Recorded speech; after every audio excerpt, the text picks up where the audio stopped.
In this video, I'm going to show you how to create the hocketing effect in Ableton Live.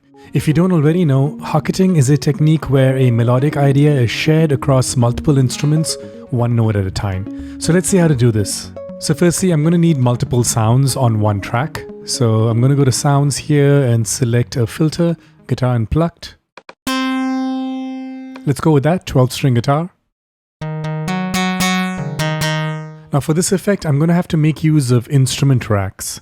So I'm going to right click on the header here for this instrument and select group. So now this is placed inside an instrument rack. I can click over here to look at the chain selector and we can see this one instrument. All right, let's add more instruments to the rack. Yeah, let's go with this all-round echo. I'm going to scroll down further, pick something else.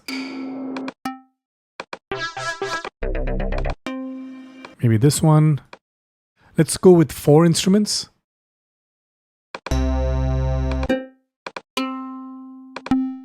Maybe this plastic lead. Alright, so now I have 4 sounds in this instrument track, and if I play any notes, as you can hear, all 4 sounds are being played simultaneously and it's also clipping. That's not what I want to happen. I want to cycle through these individual sounds one note at a time. Alright, in order to make this happen, we're going to have to access the chain selector view here. So now we're seeing these bars that represent individual layers in our instrument track. I'm going to extend all these 4 and I'm going to move the last one all the way to the end, right click here and distribute ranges equally. Alright, so now if you look over here, there's this little blue line and that is the chain selector. If I play any notes right now, notice that we're just hearing that first layer, the 12-string guitar. If I move this over here, we're hearing that second instrument with the delay, the third instrument, and the fourth instrument.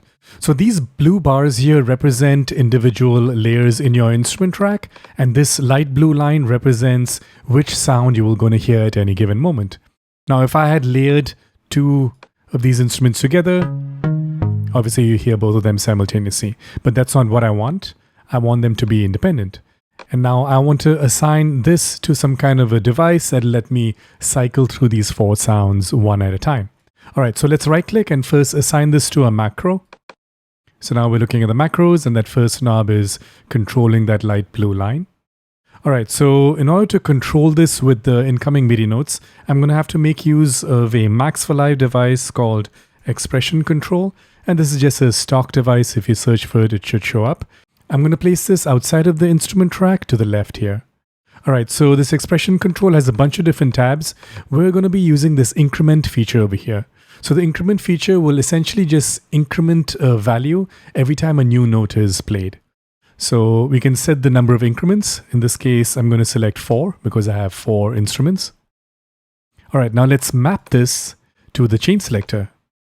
And I'm going to switch to this remote mode. It's just easier to understand what's going on. All right, so you can see this knob is grayed out because this increment is controlling it. Now I'm going to play a single note. I'll play another note, and another note. So you can see how it's incrementing through those 4 different layers.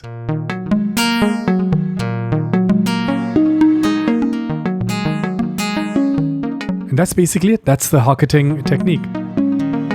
And you can add as many instruments as you want. So let's say I want to add a couple of more instruments. Let's go back to sounds and load in some more things in here. I'll get out a Guitar Unplugged. Let's go to mallets. Maybe this ABS pipe too. I'll drag that in. Let's pick one more.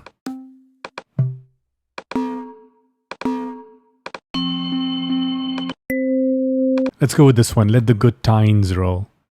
All right, so now I have 6 instruments here. You can see the little blue line here that represents each of these layers.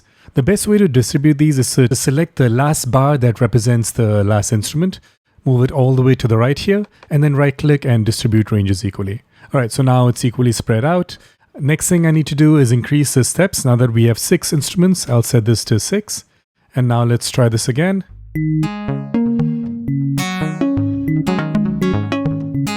And it works. I'm going to take this a step further by making use of an arpeggiator. So again, I'll just search for the arpeggiator and I'll drag it before the expression control. And let's go with a random style Let's go with a 16th note rate. I'll add 2 steps to give this an additional octave. Gate can be a bit higher. All right, so I'll just hold down a set of notes. And we're essentially cycling through those different instruments. So we have created a Hocketing arpeggiator. All right, so that's basically the technique. Hope you found this helpful and stay tuned for more.